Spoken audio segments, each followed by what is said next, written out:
নতুন প্রাইমারি টেটের সম্ভাবনা কি রিসেন্টলি আছে? তো এই নিয়ে এই ভিডিও। সঙ্গে থাকুন চ্যানেলটিকে সাবস্ক্রাইব করে বা পেজটিকে ফলো করে। তো আপনারা ইতিমধ্যে অবগত আছেন নতুন প্রাইমারি নিয়োগের জন্য যে ইন্টারভিউ এবং অ্যাপটিউড টেস্ট সংক্রান্ত যে ব্যাপার সেটা নিয়ে কিন্তু যে 30 তারিখে শুরু হতে চলেছে ইংলিশ মিডিয়ামের দিয়ে। তো ইংলিশ মিডিয়ামের পর বাংলা মিডিয়াম একদম ফ্রেজ ওয়াইজ হবে, একদম পর্ষদ অফিসে চলছে, মানে চলবে আর কি অ্যাকচুয়ালি ইন্টারভিউ এবং অ্যাপটিউড টেস্টের যে প্রক্রিয়া সেই সংক্রান্ত অনেক প্রিপারেশন নিচ্ছেন যারা পার্টিসিপেন্ট এটার মধ্যে, যারা অ্যাপ্লাই করেছেন। বাইরে আপনারা কোন জেলার জন্য অ্যাপ্লাই করেছেন সেটা কমেন্টে জানাবেন।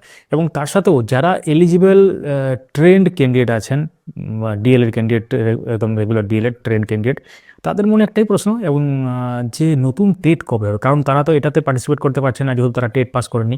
তো টেট পাস এবং এলিজিবল ট্রেন্ড ক্যান্ডিডেট এবং আরও যে কোয়ালিফিকেশন সেগুলো আপনারা জানেন দেখা হয় রিক্রুটমেন্ট প্রসেসে পার্টিসিপেট করতে গেলে। তো আমরা বলবো এই যে নতুন ভোট হতে চলেছে তার আগে কিন্তু একটা টেটের প্রবল সম্ভাবনা রয়েছে, কিন্তু সম্ভাবনা বললে এখন যদি হয় সেটা তো নোটিফিকেশান আসতে হতো আর আগেই, জানুয়ারি মাসের দিকে বা ফেব্রুয়ারি মাসের দিকে। তো হয়তো যদি ভোট ঘোষণা হয় ফেব্রুয়ারি মাসের দিকে, যদি ভোট ঘোষণা হয় তার আগে কিন্তু হলে হবে, তাছাড়া কিন্তু ভোটের পরে ছাড়া কিন্তু হবে না। সম্ভাবনা খুবই কম, হলে জানুয়ারি মাসে হবে। জানুয়ারি মাসের জন্য হতে গেলে নোটিফিকেশান আসতে হতো, নোটিফিকেশান এখনও আসেনি। জানুয়ারি মাসে হওয়ার সম্ভাবনা খুবই কম, কারণ নোটিফিকেশান মানে নতুন যে টেট হবে তার যে নোটিফিকেশান সেটা অনেক মিনিমাম তো 1 মাস আগে তো অবশ্যই আসা উচিত। তাহলে আমরা যেটা মনে করছি সম্ভাবনা কম হলেও আসতে পারে, কিন্তু বেশিরভাগ যে পসিবিলিটি বলতে পারেন সেটা কিন্তু এই ভোটের পরেই কিন্তু হওয়ার সম্ভাবনা আছে। এমনও হতে পারে যে নোটিফিকেশানটা আগে চলে এলো, তারপর ভোট হলো এবং তারপর পরীক্ষাটা হলো, এটাও হতে পারে।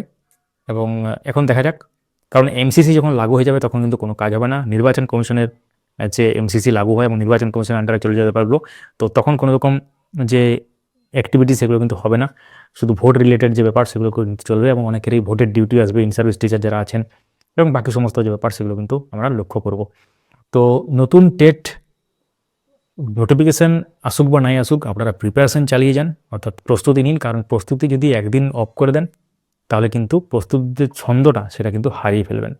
তাই এক্সপিরিয়েন্স থেকে বলা হচ্ছে অবশ্যই আপনারা রেগুলার বেসিসে একটা টাইম বের করে সেটা কিন্তু স্টাডি চালান এবং ভবিষ্যতে যখন টেট হবে তখন আপনারা সেটা অ্যাপ্লাই করতে পারবেন।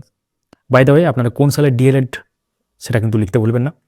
ধন্যবাদ দেখার জন্য। এরকম ধরনের গুরুত্বপূর্ণ ভিডিও মিস করতে না চাইলে আমাদেরকে সাবস্ক্রাইব বা ফলো করে রাখুন। কোনো প্রশ্ন থাকলে কমেন্ট করুন, মন্তব্য থাকলে সেটাও কিন্তু কমেন্টে লিখুন। Thank you.